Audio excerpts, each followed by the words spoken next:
ಸರ್ವ ಕರ್ನಾಟಕ ವೀಕ್ಷಕರಿಗೆ ಸ್ವಾಗತ. ನಮ್ಮ ಚಾನೆಲ್ ಸಬ್ಸ್ಕ್ರೈಬ್ ಮಾಡಿ ಮತ್ತು ಲೈಕ್ ಮಾಡಿ, ಶೇರ್ ಮಾಡಿ.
ಲೋಕಸಭಾ ಚುನಾವಣೆ ಇರೋದರಿಂದ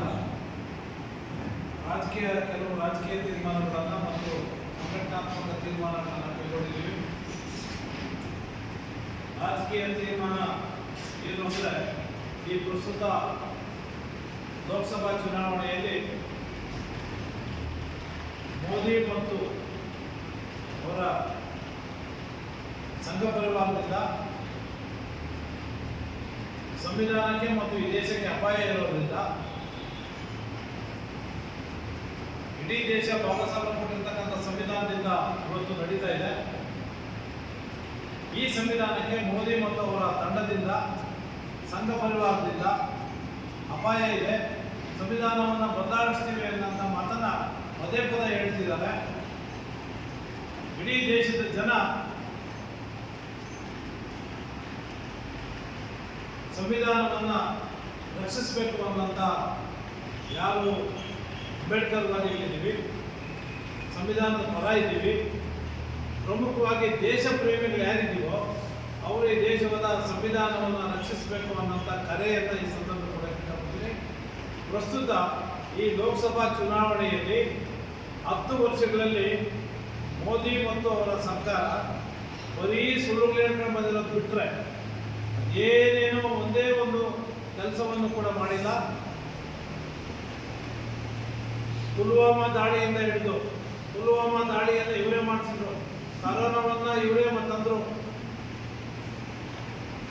ಇಂಥ ದೇಶಕ್ಕೆ ಅಪಾಯಕಾರಿ ಇವರೇ ಉಗ್ರಗಾಮಿಗಳ ರೀತಿಯಲ್ಲಿ ಸಂಘ ಪರಿವಾರದವರನ್ನ ದಾಳಿಗಳನ್ನು ಮಾಡಿಸಿರೋ ದೇಶದ ಮೇಲೆ. ದೇಶದ ಭದ್ರತೆಗೆ ಈ ಸಂಘ ಪರಿವಾರದವರಿಂದಲೇ ಹೆಚ್ಚು ಅಪಾಯ ಇರತಕ್ಕಂಥದ್ದು ಮತ್ತು ಸಂವಿಧಾನಕ್ಕೂ ಇವರಿಂದ ಅಪಾಯ ಇರೋದ್ರಿಂದ ಯಾರು ಸಂವಿಧಾನವನ್ನು ರಕ್ಷಿಸ್ತಾರೋ ಅವರಿಗೆ ಕರ್ನಾಟಕ ಸಮತಾ ಸೈನಿಕರ ಮತ್ತು ಇಡೀ ದಲಿತ ಸಮುದಾಯ ಕಾಂಗ್ರೆಸ್ ಪಕ್ಷವನ್ನು ಬೆಂಬಲಿಸುತ್ತೆ. ಮಲ್ಲಿಕಾರ್ಜುನ್ ಖರ್ಗೆ ಸಾಹೇಬರು ಈ ಪಕ್ಷದ ಅಧ್ಯಕ್ಷರಾಗಿರೋದ್ರಿಂದ, ನಮ್ಮ ಸಮುದಾಯದ ದೇಶದ ಪ್ರಮುಖ ನಾಯಕರಾಗಿರೋದ್ರಿಂದ ಸಂವಿಧಾನವನ್ನು ರಕ್ಷಿಸ್ತಕ್ಕಂಥ ತಾಕತ್ತಿರ್ತಕ್ಕಂಥದ್ದು ಕಾಂಗ್ರೆಸ್ ಪಕ್ಷಕ್ಕೆ ಮಾತ್ರ.